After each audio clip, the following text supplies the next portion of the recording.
Hello guys, welcome to my YouTube channel. কেমন আছো তোমরা? এখন আমরা কথা বলবো হচ্ছে ইন্ডিয়ান এবং ইন্টারন্যাশনাল সিনেমার কয়েকটা লেটেস্ট আপডেটস নিয়ে। চলো ভিডিওটা শুরু করা যাক। প্রথম আপডেট হচ্ছে রজনীকান্তকে নিয়ে, তার নেক্সট রিলিজ যেটার নাম হচ্ছে এই মুহূর্তে রাখা হয়েছে থালাইবার 173। সেই ফিল্মটার ডিরেক্টর হচ্ছে আমাদের সিবি চক্রবর্তী। শিবকার্তিকের ডন সিনেমার যে ডিরেক্টর সিবি চক্রবর্তী, সেই বানাচ্ছে এই সিনেমাটা। এই ফিল্মটার প্রোডাকশন হাউস হচ্ছে আমাদের কামাল হাসানের প্রোডাকশন হাউস।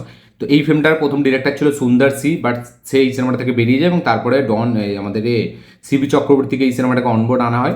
তো এই সিনেমার স্ক্রিপ্ট কিন্তু পুরোপুরি লক করে ফেলেছে সিবি চক্রবর্তী। ইয়েস, ডিরেক্টর এই স্ক্রিপ্ট কিন্তু পুরোপুরি লক করে ফেলেছে। এবার ফাইনালি এই সিনেমা শুটিং চালু হবে, কিছুদিন পর থেকেই এই মুহূর্ত হবে এবং তারপর আমরা দেখতে পাবো এই সিনেমার টাইটেল কী হচ্ছে। তো সিবি চক্রবর্তী এই সিনেমার ডিরেক্টর এবং ডন সিনেমাটা যদি আপনারা দেখে থাকেন, কলেজের ভিতরে একটা কামিং অফ এজ একটা ফিল্ম, ঠিক আছে? তো সেই টাইপ অফ ফিল্ম করে তারপরে এত বড় একটা স্টারের সাথে কাজ করা, তো দেখা যাক সে এইবারে কী ট্রাই করে, কী তার নেক্সট ফিল্মটার কী জনরা হয়, সে কতটা এক্সপেরিমেন্ট করতে পারে, নাকি একদম যেরকম রজনীকান্তকে মাথায় রেখে যেরকম সিনেমা বানানো হয় স্টারদের মাথায় রেখে সেরকম সিনেমা বানায়, সেটা দেখবার মতো বিষয় হবে। তো সিবি চক্রবর্তীর নেক্সট ফিল্মের স্ক্রিপ্ট কিন্তু পুরোপুরি লকড। থালাইবার 173 এই সিনেমাটার এখনও পর্যন্ত টাইটেল।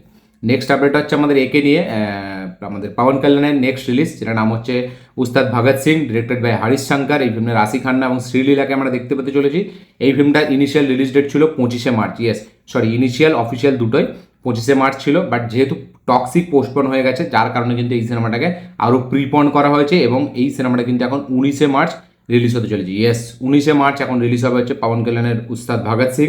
মানে ঠিক এক সপ্তাহ আগে এই সিনেমাটা রিলিজ হচ্ছে। কারা কারা কত এক্সাইটেড পাওয়ান কল্যাণের এই সিনেমাটাকে নিয়ে অবশ্যই কমেন্টে লিখে জানাবেন। নেক্সট আপডেট হচ্ছে সালমান খানকে নিয়ে। তো কালকে সালমান খানকে নিয়ে একটা আপডেট আসার পরে পুরো সোশ্যাল মিডিয়া সালমান খানে ভরে গিয়েছিল।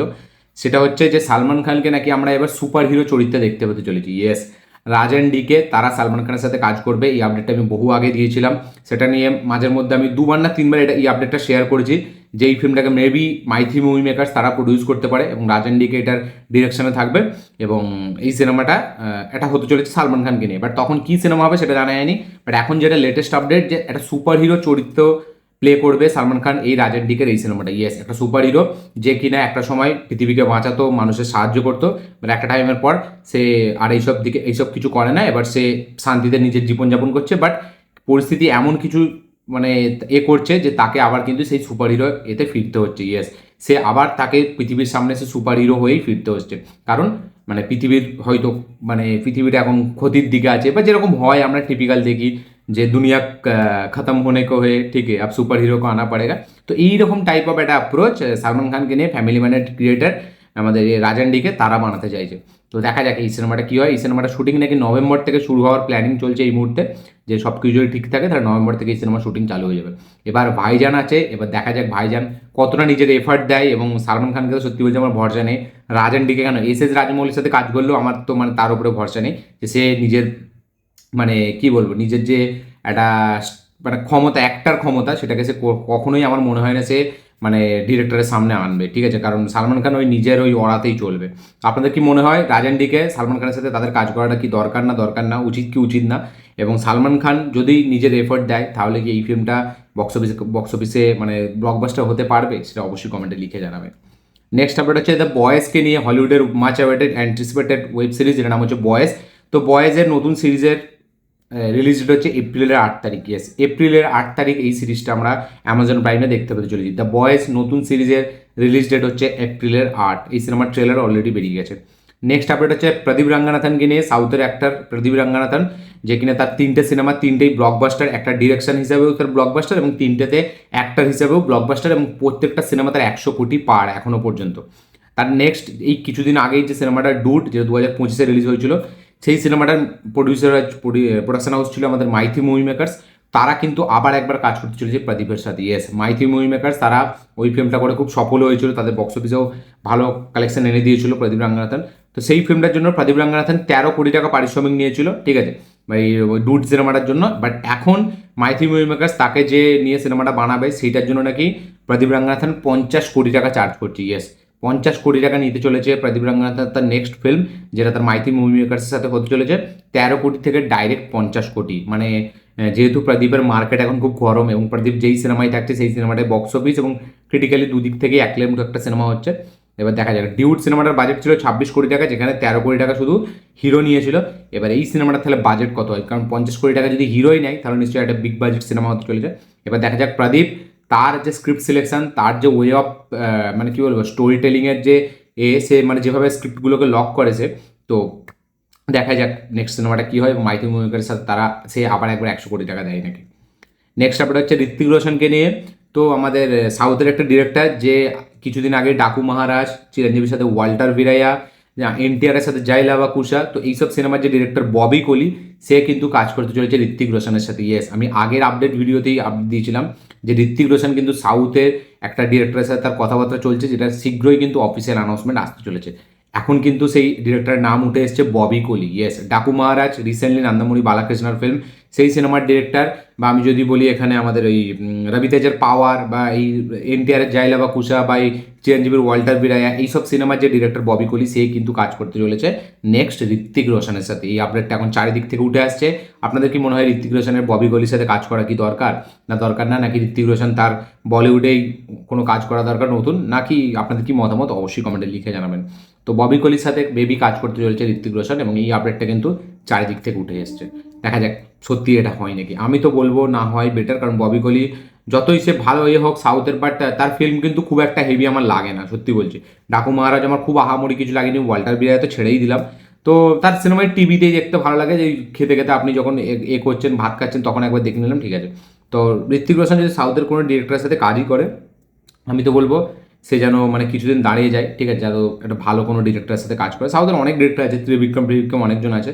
ত্রিবিক্রম করলে আমি বলবো খুব ভালো হয়, কারণ ঋত্বিক রোশন যেভাবে ডান্স করে, এবং ত্রিবিক্রম তার ফিল্মে যেরকম মাস কমার্শিয়াল মানে প্রেজেন্টেশন রাখে, তার সাথে সাথে ডান্স গান ফান খুব ভালো হয়। তো তার সাথে কোলাবোরেশন করলে আমার মনে হয় ভালো হয়। আপনাদের কি মনে হয় অবশ্যই কমেন্টে লিখে জানাবেন। নেক্সট আপডেট হচ্ছে আমাদের একে নিয়ে, ওই জিদ্দাকে নিয়ে। কেউ বলে বিপ্লবী, কেউ বলে ডাকাত, এই সিনেমাটাকে নিয়ে। এই সিনেমাটার ইনিশিয়াল রিলিজ ডেট ছিল পুজোর সময়, বাট স্ক্রিনিং কমিটির কিছু কারণে সেই সিনেমাটাকে স্বাধীনতা দিবসের সময় রিলিজ দেওয়ার প্ল্যানিং হয়, ঠিক আছে। বাট তার কখনও কিন্তু ওই সিনেমাটার মানে আমাদের স্বাধীনতা দিবসের সাথেও কিন্তু এই সিনেমাটার অনেকগুলো সিনেমার সাথে ক্ল্যাশ হবে, যার কারণে কিন্তু শো পাওয়া নিয়ে একটা মানে এটা বলা যায় একটা ভয় কাইন্ড অফ থাকে প্রত্যেকটা মেকার্সদেরই। তাই জন্য এখন জিদ্দার এই মেকার্সের, কেউ বলে বিপ্লবী, কেউ বলে ডাকাত, এই সিনেমার মেকার্সরা এখন কিন্তু ঠিক করেছে এই সিনেমাটা নাকি 29শে মে রিলিজ দেওয়ার প্ল্যান করছে। ইয়েস, 29শে মে গরমের ছুটিতে নাকি এই সিনেমাটা রিলিজ দেওয়ার প্ল্যান করছে মেকার্সরা। এবং দেখা যাক, জিদ্দা নিজেও এই ফিল্মটার প্রডিউসার, ঠিক আছে। তো জিদ্দাও নিশ্চয়ই কিছু ভেবেইছে, কারণ পুজো স্বাধীনতা দিবস এই সময় কিন্তু সবসময় সত্যি লড়াই থাকে বাংলা ফিল্ম ইন্ডাস্ট্রিতে। তো দেখা যাক 29শে মে কি হয়। বাট এই সময়ও কিন্তু শিবপ্রসাদ নন্দিতা রায়ের সিনেমা আসে গরমের সময়, আমরা সকলেই জানি। আলটিমেট 29শে মে রিলিজ হয় নাকি, সেটা দেখবার মতো বিষয় হবে। আপনাদের কি কি মনে হয়, পুজোর সময় আসলে ভালো, কেউ বলে বিপ্লবী, কেউ বলে ডাকাত, নাকি আমাদের স্বাধীনতা দিবসে, নাকি 29শে মে, সেটা অবশ্যই কমেন্টে লিখে জানাবেন। এবং জিদ্দার এতদিন পর একটা সিনেমা আসছে, এবং আমি তো বলবো খুব ফুল ফ্লেজ একটা মানে রিলিজ দেওয়া আমি বলবো খুব দরকার, কারণ তার একটা বক্স অফিসে কিন্তু খুব দারুণ কামব্যাক দরকার। নেক্সট আপডেট হচ্ছে দিশা পাটানিকে নিয়ে। তো দিশা পাটানি এটা জানিয়েছে যে কালকি 2898 এডি প্রথম পার্টে তার স্ক্রিন টাইম খুব কম ছিল, বাট সেকেন্ড পার্টে কিন্তু তার স্ক্রিন টাইম অনেক হতে চলেছে। ইয়েস, সেকেন্ড পার্টে তার স্ক্রিন টাইম কিন্তু অনেকটা বেশি হতে চলেছে, যেরকম কামাল হাসানের প্রথমে কম ছিল, এই পার্টেও মানে তার একটু হালকা বেশি থাকবে। এবং তারপরে অমিতাভ বচ্চনের নাকি এই পার্টেও অনেক রোল থাকতে চলেছে। দিশা পাটানিও সেটাই বলেছে, দেখা যাক তাদের রোলটা কতটা এক্সটেন্ড করা হয়। নেক্সট আপডেট হচ্ছে আমাদের একে নিয়ে, আমাদের এই পাবন কাল্যাণে এই সিনেমাটা নিয়ে উস্তাদ ভগৎ সিং। তো উস্তাদ ভগৎ সিংয়ে মিউজিক ডিরেক্টর হিসেবে আছে ডিএসপি, যে পুষ্পার মিউজিক ডিরেক্টর আপনারা সকলেই জানেন, দেবীশ্রী প্রসাদ। তো তাকে কিন্তু রিপ্লেস করছে থামান। ইয়েস, থামান এই সিনেমার কিন্তু ব্যাকগ্রাউন্ড মিউজিক ডিজাইন করবে। ইয়েস, ব্যাকগ্রাউন্ড মিউজিক কিন্তু দেবীশ্রী প্রসাদ গান ফানগুলোকে বানিয়েছে, বাট ব্যাকগ্রাউন্ড মিউজিক কিন্তু থামান ডিজাইন করবে এই সিনেমার জন্য। এরকমই লেটেস্ট আপডেট। তো দেখা যাক, এরকম এর আগেও অনেকবার হয়েছে, যেমন পুষ্পার সময় হয়েছিল যে দেবীশ্রী প্রসাদকে মানে মিউজিক দিয়েছিল, বাট বিজিএমটা আমাদের ডিজাইন করেছিল স্যাম সিএস। তো এরকম হতেই থাকে, কারণ হয়তো এখনকার তেলেগু মানে কি বলবো একদম মেকার্সদের মনে হয় যে দেবীশ্রী প্রসাদ বিজিএমের জন্য অতটা হয়তো ভালো না, বাট সেই গান ফান খুব ভালোই করে, এবং তার গানই কিন্তু প্রথম প্যান ইন্ডিয়া হিট হয়, ঢিঙ্কা চিকা ফিঙ্কা চিকা এইসব গান, ঠিক আছে। তারপরে সে আরও অনেক ওই ফাপড়ি পড়ে মানে এইসব এরই গান ছিল, মানে দেবীশ্রী প্রসাদেরই গান প্রথম কিন্তু খুব হিট হয়, এটা আমি জানি খুব ভালো করে। তো দেখা যাক এই ফিল্মে বিজিএম কীরকম হয়। নেক্সট আপডেট হচ্ছে আমাদের একে নিয়ে, ওই আদিত্য রয় কাপুরকে নিয়ে। তো করণ জোহরের প্রোডাকশন হাউস ধর্মা প্রোডাকশনের সাথে আদিত্য রয়ের একটা সিনেমা আসার কথা আছে। এটা আমি আপডেট দিয়েছিলাম যে একটা এই যে আমাদের ভূত যে পার্ট 1 যেটা ভিকি কৌশলের সিনেমা ছিল, ওই সিনেমাটার পার্ট 2 কিন্তু করতে চলেছে আদিত্য রয় কাপুর ধর্মা প্রোডাকশনের সাথে, কারণ ভূত পার্ট 1 ধর্মারই ফিল্ম ছিল। তো পার্ট 2টা আদিত্য রয়ের সাথে হবে, এটা আমি আপডেট দিয়েছিলাম। বাট এখন যেটা শোনা যাচ্ছে যে না হরর ফিল্ম না, একটা স্ল্যাশার কমেডি ফিল্ম হতে চলেছে ধর্মা প্রোডাকশনের সাথে আদিত্য রয় কাপুরের। ইয়েস, আদিত্য রয় কাপুরের কিন্তু একটা স্ল্যাশার কমেডি ফিল্ম আসবে ধর্মা প্রোডাকশনের আন্ডারে, যেটা কিনা ডিরেক্টরের নাম হচ্ছে আমাদের কলিন ডি কুনহা, যাকে আমি চিনি না জানিও না। তো একটা স্ল্যাশার কমেডি ফিল্ম হবে, দেখা যাক এই ফিল্মটা দিয়ে আদিত্য রয় কাপুরের কামব্যাক হয় নাকি, এবং ধর্মা প্রোডাকশন এই সিনেমাটাকে প্রডিউস করবে। ধর্মা প্রোডাকশন নাকি এই সিনেমাটা বাকি আর 4-5টা সিনেমার কমেডি সিনেমার মতো বানাচ্ছে না, তার নাকি একটা ইউনিকভাবে বানাবে এই সিনেমাটাকে। তো দেখা যাক কতটা ইউনিকভাবে বানায় এবং আদিত্য রায়ের তার একটা কামব্যাক হয় নাকি। কি বক্তব্য আপনাদের এটার উপরে অবশ্যই কমেন্টে লিখে জানাবেন। এই ছিল টোটাল আপডেট, ইন্ডিয়ান আপডেট, তার পাশাপাশি ইন্টারন্যাশনাল আপডেট। ভিডিওটা ভালো লেগে থাকলে, সরি ইন্টারন্যাশনাল আপডেট ছিল না, ভিডিওটা ভালো লেগে থাকলে লাইক শেয়ার কমেন্ট করে দেবেন, চ্যানেল তো তুলে চ্যানেলটিকে সাবস্ক্রাইব করবেন, বেল আইকনটি প্রেস করতে ভুলবেন না। দেখা হচ্ছে পরের ভিডিওতে, ততক্ষণের জন্য বাই।